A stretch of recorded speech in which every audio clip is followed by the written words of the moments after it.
Continue our work. We will be talking about the simplified procedure of civil registration for people from temporarily occupied territories. I would like to invite the speakers to take the floor. Good afternoon. I am Sergiy Petukhov, the Deputy Minister of Justice. I will introduce our speakers. This press briefing will take place with the participation of the Minister of Justice, Pavlo Petrenko, the Deputy Head of High Specialized Court on Civil Law and Criminal Cases, Maryna Chervynska, and Oleksandra Dvoretska, Coordinator of Legal Section, Vostok-SOS. The Verkhovna Rada passed the law which is about simplifying procedure of civil registration for people from temporarily occupied territories. Pavlo Petrenko, the Minister of Justice, will take the floor. Good afternoon, dear friends.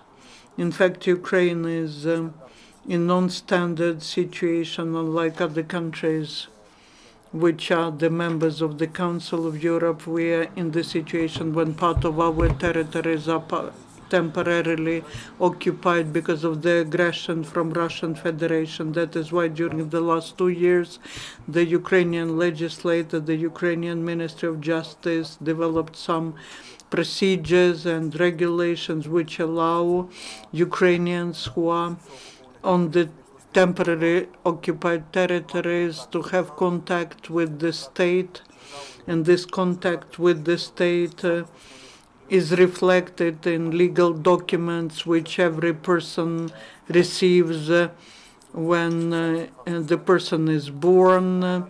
Also, the parliament passed the law which provides for the procedure of issuing to Ukrainian citizens the documents as to registering the fact of birth and death on the temporarily occupied territories. I would like to thank the representatives of NGO, Sergiy Petukhov, the Deputy Minister of Justice, and all the experts who actively participated in the process. Sergiy knows about these problems not from someone else. He himself is a temporarily displaced, internally displaced person. But today I would like to inform you on the results of the implementation of the law for the last 3 months. The first positive result: Ukrainian citizens who are on temporarily occupied territories are very actively using this instrument. The myths which are disseminated by Russian propaganda that the people who live on the temporarily occupied territories, they treat Ukrainian state and Ukrainian authorities badly, are not true. The second result is that international community, and first of all the organizations which are monitoring any violations of human rights on the occupied territories, give positive conclusion as to our mechanism of issuing the legal documents. The monitoring mission of the UN audited this mechanism, the practices of application of the law, and issued the positive recommendation that the state of Ukraine executes its commitments on issuing the documents which are the birth certificate and death certificate, and the documents which are issued by Ukrainian bodies are the only legitimate documents which are recognized all over the world. They are recognized by the different international organizations as the documents which register the legal acts on the territory of Ukraine. Are the documents of so-called pseudo bodies of power in Crimea, so-called LPR, DPR, not recognized by the world.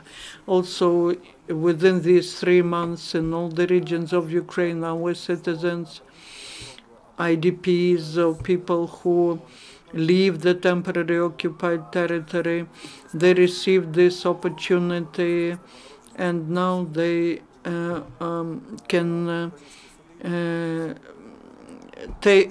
can receive such documents. All the all the institutions are issuing such documents. So now the number of such documents is almost 6,000. For the first month of work of this law, more than 1,000 of these documents were issued. The leaders in issuing these documents are logically the regions which are close to temporarily occupied territories, Donetsk, Lugansk regions, the districts which are controlled by Ukrainian authorities, Kherson district, Zaporizhia district, and the city of Kiev.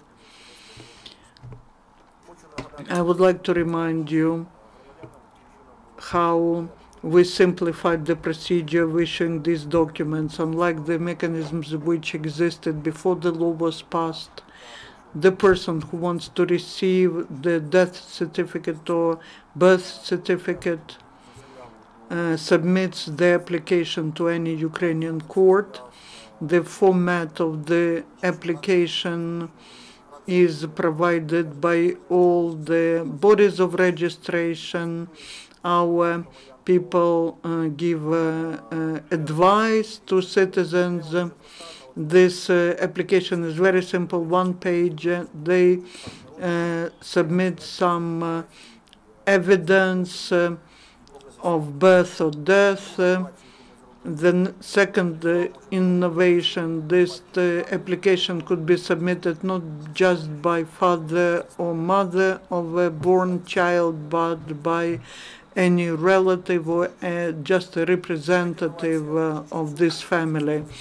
The third innovation, the Ukrainian court, according to the law, has to consider this case immediately, and we have the positive practice. Most courts consider these cases within 1-2 days. The decision of the court is such that it is to be executed immediately, and then any registration body issues the birth certificate or death certificate, which is of Ukrainian document and which is recognized by all the countries members of the UN. The third news that we would like, piece of news that we would like to inform you about, and that is what received the positive recommendation from the UNO. We will initiate introducing privileges as to paying of the court fee. And the certificate, the death certificate, the applications that were submitted by the citizens were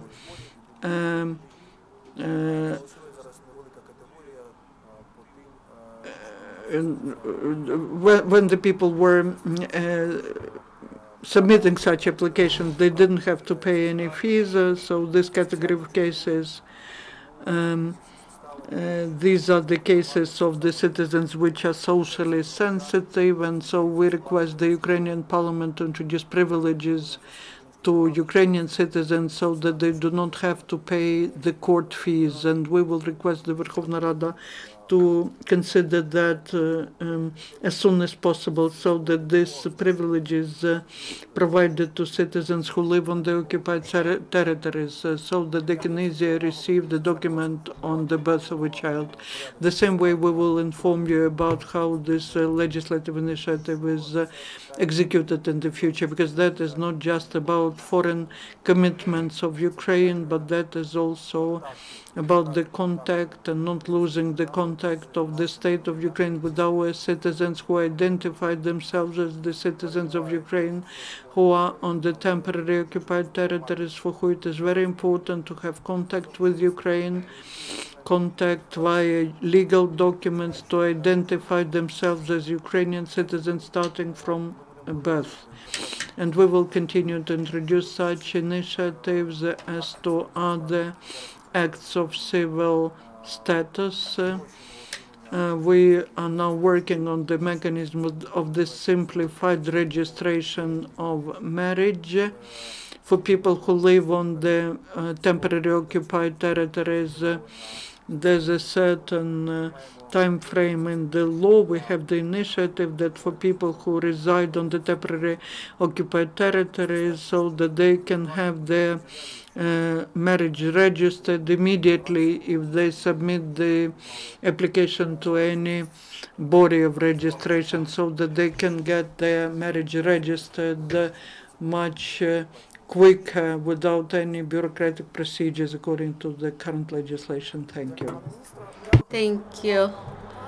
Minister, I would like to draw your attention to the following detail. In the previous report of the UN monitoring mission, there was an information that UN forces Ukraine to recognize documents issued by DPR and LPR. That's not correct. We explained to the mission the procedure which we have in place. We explained our position as to this issue. We explained the content of the new law. And in result of this, in its new report, the UN mission does not request that Ukraine should recognize any documents issued by LPR and LNR. Now I would like to give the floor to Maryna Chervynska, Deputy Head of High Specialized Court on Civil Law and Criminal Cases. Maryna also comes from Donetsk, and these problems are for her also primarily important. I would like to mention that Ukraine, unfortunately, is not the first state which faces this a huge problem and which experienced these terrible events. I think, but nevertheless, in the court practice, I think we are the first country which managed to regulate this issue at the legislative level as to the people who stay in the occupied territory. We have several decisions of the European Court of similar nature. In early February last year, upon the initiative of the Ministry of Justice, we introduced changes to the Civil and Procedural Code of Ukraine. We added some provisions stipulating special procedure for clarifying the fact of birth or the fact of death and the subsequent issuance of the certificates. Thus, the citizens of Ukraine residing in occupied territories, they apply to court. Thus, today in the Mariupol District Court, we have 301 claim about issuance of such certificates, and the law provides for very urgent approach to the proceedings on these issues. What are the biggest problems for the courts for these cases?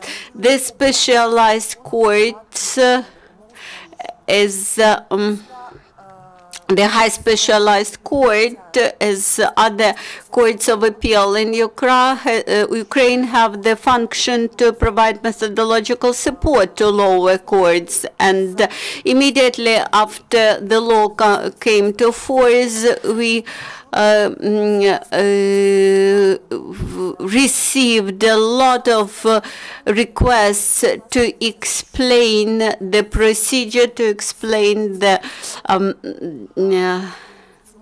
to provide very broad explanation how this should be applied.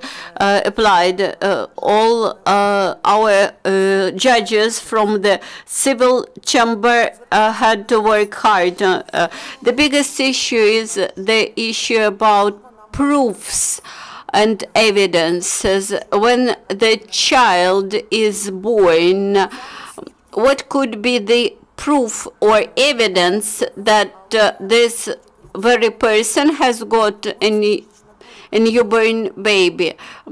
Usually, the main proof there is the medical certificate is issued. As for the death, this is the most complicated issue because it entails many legal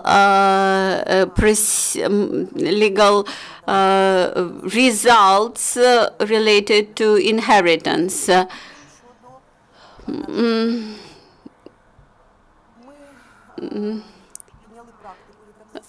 So in order to find out what could be used as the evidences or proofs, we analyzed the European court case law. The European Court of Human Rights had started to look at these issues back in 1980s, and people from Turkey, Cyprus, Moldova appealed to the court, and the court, the European Court had to decide whether we can take as a proof, as an evidence, any evidence provided by the body in occupied territory. And we made decision that any bodies in the occupied territory and the activities are illegal, and thus all the documents issued by those bodies are void. That's why for any judge in Ukraine, the medical certificate issued by medical institution in the occupied territory is void. That's why. But nevertheless, this is so-called the Nubian exception. I would like to quote. So the European Court of Human Rights made this exception. Not all the documents issued in the occupied territory should be considered as void. That is, invalidity should not be applied to registration of the birth, registration of marriage, and registration of death. Taking into account the interests of residents living in the occupied territories, the courts of the first country, the hosting country, cannot ignore the documents issued by the institutions in the occupied territory, which might result in depriving people from the minimal rights which they have. That's why, taking into account the considerations mentioned above, we do not recognize any documents issued by those bodies, but medical certificate issued in the occupied territory could be taken into consideration by the court. And if you go to the single register of court decisions, you will see a lot of decisions, court decisions in favor of this decision. Here we had the opposition between political aspects and between real needs of people who got in a trap of a situation. I think this is a proper step of our authorities, which would allow our people be sure and be confident that the state won't forget about them from their day of birth to the day of death. Thank you, Rina. I would like to point out one more aspect of the informational letter supplied by the high specialized court, that there is no need to get certificate from the occupational authorities about birth or death. Now people can immediately apply to court without any application to the state registration agencies. Now we would like to give the floor to Oleksandra Dvoretska. She knows about the problems of people, organization Vostok-SOS that has contact with many IDPs, people who live on the occupied territories. She knows how these norms of law influence the life of people. Good afternoon, I am Oleksandra Dvoretska. I represent the charity foundation Vostok-SOS. From the beginning of the conflict, we take care of people who suffer from that. These are IDPs and people who continue to reside on the temporary occupied territory. And from the very beginning, that was the question that the clients of our organization had as to how to establish the fact of birth or death. We participated in discussing the draft law. We are happy that the draft law was passed and these amendments to legislation were adopted. Before that, the procedure could last for half a year. Now we understand that there's a big difference between 1-2 days, which are needed to get the certificate, or 5 or 6 months. Like our client received the birth certificate after 5 sittings of the court, and it lasted for 6 months. Such simplification of the procedure helps increase the number of people who are ready to go to the court to receive such a document. The people who a year or 2 years ago gave birth to a child and they expected such changes, because to go 10 times to the court for 5 years was quite complicated, especially because they have a little child. And now in 1-2 days, going to the territory which is under the control of Ukraine, you can get such a document. We welcome the initiative of the Ministry of Justice, and we request the journalists to support the initiative on cancelling the judicial fee for such people, for such citizens. And we also support the initiative on simplifying the procedure of registration of marriages. As to death certificates, there's some certain things which are to be corrected. As to defining the fact of birth, you can go to any court. As to the fact of death, there are different interpretations of different courts. Whether they have to go to the displaced court. We know that all the courts which were on the territory of Lugansk and Donetsk region, they have the courts on the controlled territory, which now have powers to consider the cases. There are courts that reject these applications. and this should be also organized somehow. We as organization would like the journalists not to manipulate with such statements, so that they do not say that we recognize the occupants or we recognize their bodies of power. But basically the only contact we can establish with the citizens who reside there is that we can tell them that we give them the chance to protect their rights on the controlled territory of Ukraine. Thank you. Чи є запитання? Будь ласка. Thank you.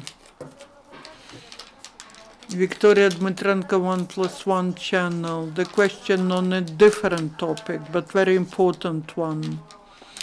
And the question to the minister, the information on transferring Mykola Karpiuk. What will be the procedure? How will it be happening? Дякую за запитання. Thank you for your question. We now have such a practice not to talk a lot about the process of transferring to Ukraine our political prisoners until they get to the territory of Ukraine. I will not violate this practice, because any words, any statements of the politicians, they harm, first of all, the person who's now in Russian prison. So our position is such: without any PR campaign, without any information, we do what we have to do, and the best result of this work is that few political prisoners of Ukraine are on the territory of Ukraine. As to Mykola Karpiuk, I can give you the information which is not classified now. The Ministry of Justice sent the package of documents as to transferring our citizen Karpiuk to the territory of Ukraine according to the convention. That became possible after his brother went to convention with this initiative. We prepared the package of documents within 1 day and sent it to the other side. How will this be happening? This will be happening via different diplomatic and legal negotiations. Again, I would like to repeat it: till this Ukrainian citizen is back on the territory of Ukraine, we will not be sharing any information or any details, not to harm him and many dozens of Ukrainian political prisoners who are there. Any further questions on the topic? Sergiy Kutnyakov, Man-Inform Agency. What is the vision of the ministry as to the issuance of documents and oversight over issuance of such documents after the moment when this territory will become again part of Ukraine? Maybe there will be a huge number of documents. How to verify them?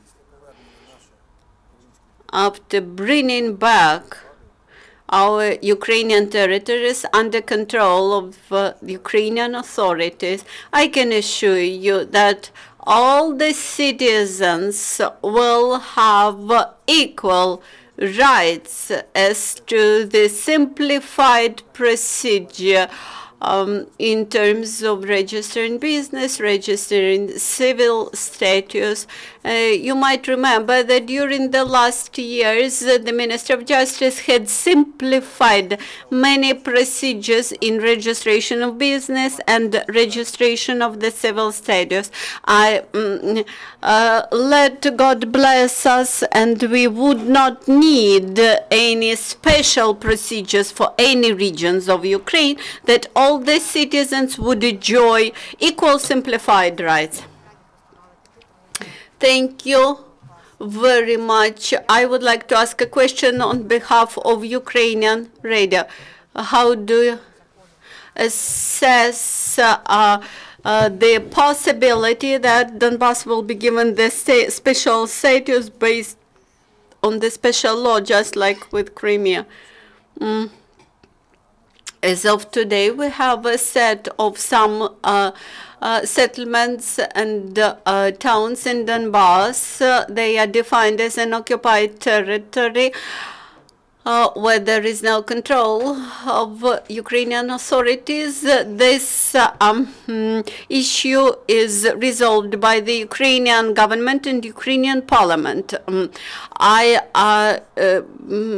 Speaking about a separate law, I think that the territories which are controlled by separatists today, I believe that those territories will be brought under Ukrainian power, and that Minsk agreements will be implemented and Russia will give them back. Because in Crimea we had a special situation when there was annexation of Crimea.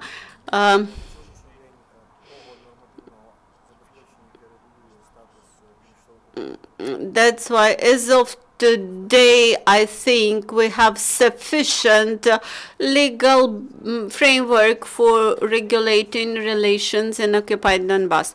Thank you very much for your attention, and you can speak in the